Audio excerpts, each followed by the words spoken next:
a DT rush on Cloud's part. Cloud doing the exact same thing as well.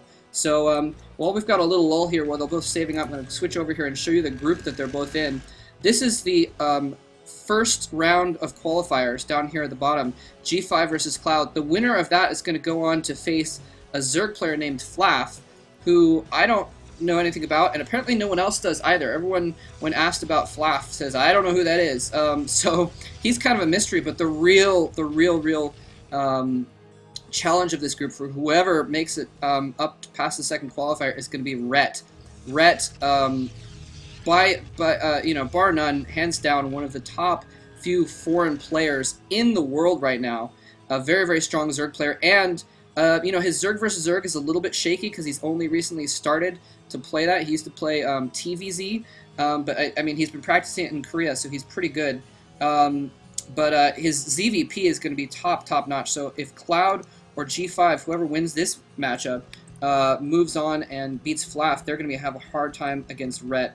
Rhett is definitely the favorite to qualify in this group. So either player has, has their work cut out for them. And they actually, G5 in his interview again before the qualifiers, mentioned that, he knows that it's a hard group and Rhett's going to be tough to get past if he does get that far. But, he said he has to just concentrate on Cloud and just go one match at a time. And I think that's probably the best way to go about it here. So, anyway, both players just macroing up here, not doing a whole lot. Just kind of getting their forces ready. Again, I'm probably expecting one player or the other to come out with some tech units here and make an attack at some point before too long. Citadel going down for G5 now. Let's see, we already got a Citadel down for Cloud. Cloud with a few idle probes here in the bottom of his base. A little bit of a mistake there, I guess. G5, nothing of the sort, although he seems to have stopped probe production right now in order to put out more units. So he could be just massing up, trying to get a massive army off two bases. He's just setting up a long firing line here so that if Cloud attacks up into that force, G5 will have a nice arc and be able to get a lot more shots off. But Cloud, again, is also just content to just sit around in his base. He's still producing probes. We may see him try and actually get another expansion before too long. I'm really surprised we haven't seen any kind of harassment, though, since both players have these robotics facilities. We haven't seen any shuttles or anything like that. Both players have been sending observers all over the place just to scope each other out.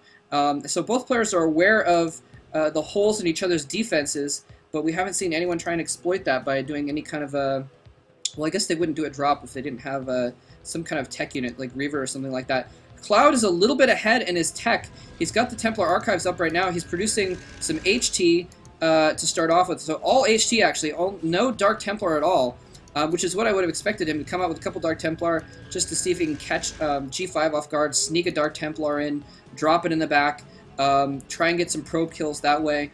That would have been a pretty solid thing to do, but he's just going straight for the High Templar, so he's going straight for the kill.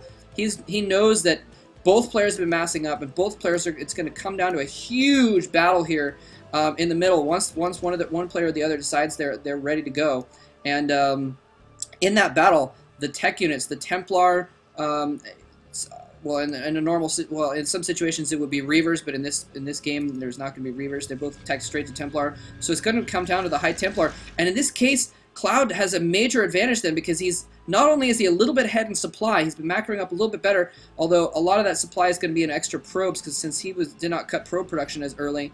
But yeah, a little bit more in supply, but he's going to have these High Templar. That's going to be critical, but not if G5 catches part of his army off guard. He was sending it in to try and pick off the Observer, I think, or protect this new expansion. G5 may be able to have that army be separated, but the Templar are coming in. Is he going to cast those storms? I don't know if Psystorm is upgraded yet. He probably doesn't have Psystorm upgraded yet. And G5 has a lot better position, though. He's got a lot better arc. He's attacking the Templar, not in play yet. They're not able to cast storms at this point. G5 seems to be winning the battle. He's got way more Dragoons. He's got more Zealots pushing up the left side. He's pushing Cloud back, and Cloud's forces, having been cut in half, part of them in that expansion, part of them coming out of the main, get completely slaughtered. And now those Templar, those critical Templar, finally Psystorm finishes researching. He's able to go to Storm off, but it's just a little bit too late. Now you can see the huge army that G5 has bearing down on Cloud. Cloud forced to fall back into his natural expansion. He's going to have to pull probes here in just a minute. Fortunately, G5 does not have any Templar to storm those probes or anything like that. One Psystorm going off is going to hit a few Dragoons, but G5 just has more reinforcements coming in. Cloud forced to fall back to the top of his ramp here, so even though he's gotten this expansion up at the other side, it's not going to matter. just spent a little bit too much money on the expansion, was a few short on troops, and also critically had those High Templar not ready to storm, and so is going to end up losing the game just because the storm did not come in. He was forced by his own expansion to engage in the big battle a little bit too early and didn't have his Psystorm upgraded yet, and that was basically all she wrote. If he had that Psystorm researched, if he'd gotten those 4 storms into that battle, Cloud would definitely have won that battle and would have probably been the victor in that match. So G5 just coming in at just the right time, and I don't even know if I think he had the observer in the back of Cloud's base, but I don't know if he even knew that he was coming in at just the right moment. But I think he was more going for the timing on the fact that the expansion had gone up, and he was trying to get that 3rd base to keep that from going up. So just coming in at just the perfect moment, and Cloud being forced to engage at just the wrong moment, and his storms coming just a tiny bit too late, loses the match. This is a best of 5. I'm sorry, best of 3. So that was game 1. So I'm going to move on to game 2, and it is best 3. So next game, if G5 wins, he's going to come out 2-0, or Cloud could win and take it to a 3rd match. Hope you guys enjoy this. Thanks very much for watching.